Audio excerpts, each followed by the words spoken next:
Hey guys, my name is Lefty Lucy, and I'm going to be giving you a main tank and off tank setup for your trial tanks.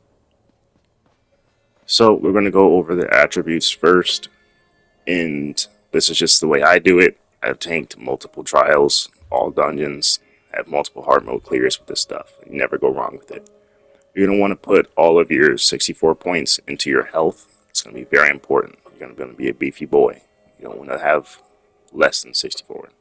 You can, but it's not really important. All in health. Food is smoked bear haunch. It's just a really good food. Gives you resources and max health. Then you're going to want to run the Atronach as your Mundus. It's very important. You want your magic recovery. As a DK, resources suck, so you need that. For the off tanks, what you're going to run is your Vadistran Sword and Shield set. That gives you the Void Bash. Whenever you use a bash, it pulls in all enemies around you within 12 meters and taunts them. It doesn't taunt them, it gives them major main for 10 seconds. So it pulls in everybody around you, and they also get major main. It's great for an off tank to have when ad pulls, so you don't have to run around and poke everything. Just hit it once, it'll pull everything close to you. On your back bar, you can want your Ice Staff, a powerful assault. It's a very good skill to have. Whenever you're on your back bar, you hit your vigor, and 5 people around you will get 296 weapon and spell damage for 15 seconds. And if you're in a group of 12 people, you can run around, hit vigor a couple times, make sure everybody gets that buff. It's really good. And you want the Ice Staff. It's really, really good to have. You don't want it powered on the back bar. If you have it, you don't, doesn't matter. The main set you're going to run is Nazare. It extends the major debuffs and minor debuffs depending on how much ultimate you use for your ultimate. So if your ultimate is full, you get the max duration, and all the major debuffs and debuffs will be extended for 30 seconds. The main set you're going to wear is Saxel's Champion. It gives you major force whenever you use an ultimate based on your ultimate point spent, just like Nazare. So if you save up your ultimate, use it, everybody gets their major debuffs and minor debuffs extended as well as major force for that 30 seconds. This only lasts, I think 30 seconds is the max for this one. So, yeah. Then you're gonna want two reinforced and the rest sturdy for the body pieces. For the jewelry is gonna be 1 magic recovery and 2 reduced block costs with a harmony trait and 2 infused traits. I don't have that because I don't have enough transmutes, so that's what you would wear in a perfect society. Again, that's magic recovery, reduced block cost, and harmony and infused.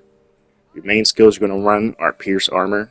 It gives them major breach and minor breach, and gives you 3,000 spell resistance and 6,000 physical spell resistance. Physical and spell resistance by 3,000 and 6,000. It's a very good skill. It's your main taunt skill. Next skill is your defensive stance. You're never going to use the skill. It's just here to give you 10% reduced block. Increases the damage. The amount of damage you can block is increased by 10%, and the cost of blocking is reduced by 10%. So it's really good to just sit there on your bar and hold block. Power Slam is going to activate your Vadistran Sword and Shield set. So whenever you're in a group of a bunch of ads, you need to grab them all, hit your Power Bash, everything will get pulled to you. It's amazing to have. You never go wrong with that. Next is your Fragmented Shield. It gives you major mending, so you want to hit your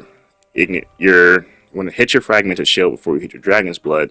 And also, if you're blocking and run out of stamina, Helping Hands gives you 1,000 stamina back just for using Fragmented Shield. And it costs magic. So if you're running out of stamina, you use your magic to spam Fragmented Shield to give your stamina back. And it's amazing. It will save you. If you need to hit a 2-second block real quick, do it. Then after you hit your Fragmented Shield skill, Coagulating Blood will heal for more. Coagulating Blood is the best DK heal in the game. It will save you regardless of what health you're at. Then your ultimate is going to be Replenishing Barrier. You get 3 ultimate and 900 magic every time it goes away. So if you hit it and 12 people get it, every time that goes away you get 900 magic. It's perfect. Your back bar is going to be Elemental Susceptibility. It gives Major Breach, and it gives Burning, Chilled, and Concussion. It's great to have for the off tank. Just throw it on the boss or an ad that you're fighting. Resolving Vigor also heals you 10k over 5 seconds, and it procs your Powerful Assault. Your Frost Clinch on your Ice Bar, if you have an Ice Staff, so also taunt and give Chilled, and it also gives Major Main. So, but you only use this skill if you have an Ice Staff. If you don't have an Ice Staff, you're going to run Inner Fire here instead, because anything other than an Ice Staff is not going to taunt anything. The Ice Staff is what makes this taunt. Sorry if you can hear the ice cream truck in the background. Don't know what that is. But yeah, Inner Fire is what you're going to put there if you don't have an Ice Staff. Your next skill is going to be Cinder Storm.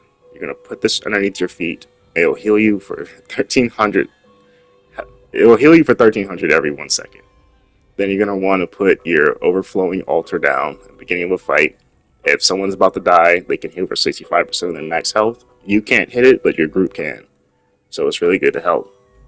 And your aggressive war. This ice cream truck is ruining my video. It's crazy. An aggressive war horn and gives major force, increasing your critical damage by 20%. That is ridiculous. The one time I start recording, a fucking ice cream truck wants to run by. It's crazy. It's not even hot outside. Anyways, you're going to want all your sword and shield passive. The destruction skill line passive is all you need. Is Try Focus. It makes your, when you block with your Ice Staff, it costs magic instead of stamina. So if you run out of stamina and need to block something, you can swap to your Ice Staff and not worry about dropping your block. It's perfect. And also Ancient Knowledge will be another one that you have that you reduces the cost of blocking by 36% and increases the amount of damage you can block by 20%.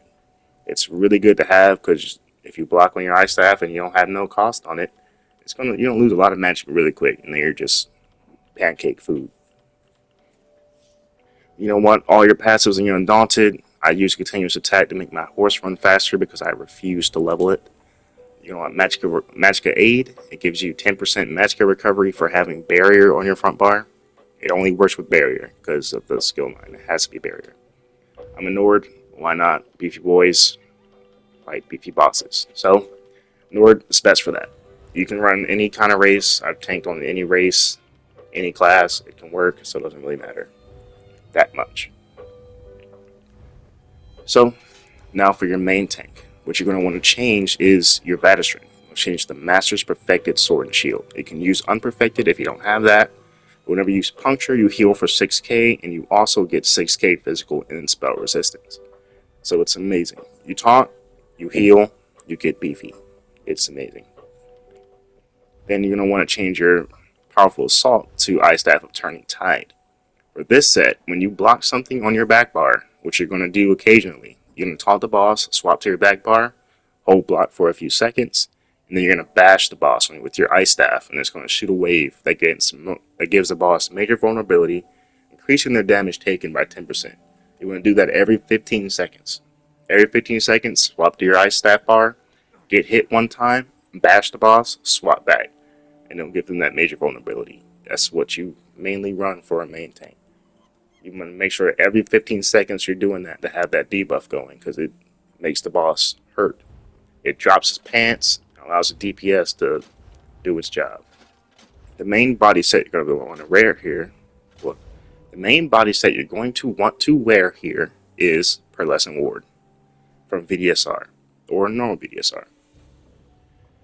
It gives you, it's based on people that are alive and people that are dead. So, if everyone's alive, the whole group gets 174 weapon and spell damage, and when one person dies, or say for every person that's dead, you get a percentage of damage reduction. So, if one person is alive and everyone else is dead in the group, that one person alive gets 66%, and it goes down depending on how many people get picked up. So, it's going to be at 0 for everyone alive. If one person dies, it'll go to 5%. Another person dies, 10%. I don't know the percentage for it, but that's how it works. It's a great set to have in any group content or trial because people die and it makes a group a little bit tankier for their fuck up, you know? So it just makes everybody tanky whenever someone dies, and when they're alive, they get damage. It's perfect. Again, for the jewelry, 1 harmony, 2 infuse, 1 magic recovery, and 2 reduced block cost.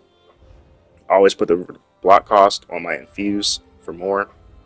Skills aren't going to change that much. There's maybe 3 skills you'll change. For one is that bash. You won't need it anymore because you're not using Latistrin. Change that to your Seed Shield. Well, no, Revealing Flare. Change it to Revealing Flare.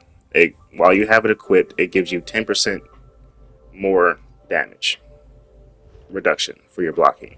My brain stopped working for a second. You're not going to use it. Just sits on your bar just like defensive stance. You're going to change your ultimate to Magma Shell. It's your oh shit button. So you forget the block, you roll and stupid, which you're going to be standing in it anyway, but it does more damage than you thought. Hit this button, it will save you for 12 seconds, and give everybody around you a little shield, and you pretty much won't die for 12 seconds. It limits your incoming damage by 3%. You will not die if you have this popped. If you do, you're doing something wrong.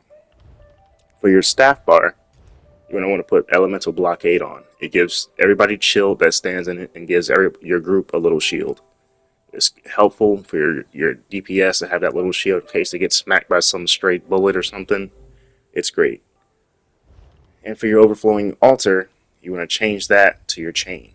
So in case the boss, say the off tank dies holding his boss, you throw a chain over there, grab whatever he was tanking, and it gives you 30% movement speed in case you have to run over there physically and taunt it. Because sometimes the taunts don't work, and you can throw that chain, zoom on over there, poke them, run back to your boss until the off tank gets up. It's a really helpful skill, and it has 22 meters, so you can pretty much reach across the whole trial if you had to. It's a great skill to use. And for your ultimate, it's going to be, of course, your Warhorn. That's not going to change. You can also keep running Barrier if you don't like using Magma Shell. Doesn't really matter for either one. Just make sure you call out that you're using the Barrier, since your off tank and your healers will both have that on. For your CP, the main 4 CP that you're going to want to use is Ironclad, Enduring Resolve, Duelist Rebuff, and Unassailable. Those are your main 4 tank CP. It never changes. It's been this way for a while. It's just the main 4 that actually give you damage reduction. All the other CP doesn't do that. These are the only 4 that give you damage reduction, so why not use it? Makes you tankier. Make sure you get all your little skill line passives. I didn't have that one. Might as well do it. If you have a CP for it. I've tanked shit while I was on 400 CP, so it's perfect. The red tree is going to be Survival Instincts, Pain's Refuge, Bracing Anchor, and On Guard. Survival Instincts is great. Makes your skills cost 25% less when you have stuff on you, dots and things. This one does the same thing, but it gives you damage reduction instead of the skill. Bracing Anchor gives you 20% block mitigation. I cannot talk today, and it's crazy. It also reduces your movement speed, which you're not going to be moving around anyway when you're blocking. So whenever you want to move, just let go of your block and walk normally. So that doesn't really affect you in any type of way. On Guard gives you another 10% block mitigation when you're under a CC immunity. So if you get hit and you have to break free, you get 10% damage, 10% block mitigation whenever you do that, which you shouldn't happen, but you never know. If you don't want that, you can change On Guard to Bastion. It increases your barrier shields and increases your Magma Shell shields. You can change it to that or Spirit Mastery if you're an off tank. If you're the off tank and see someone go down and you have nothing to taunt right now, that's good to just pick somebody up real quick and get back to doing whatever you're doing, staring at the butt of a boss, doing nothing. Again, the Mundus is going to be the Atronach. The potions I run are the tripods. You can never go wrong with some tripods, and the Zorga's food. And that's pretty much it. Thanks for watching. If you have any questions, feel free to message me on Discord or in the guild. Thank you.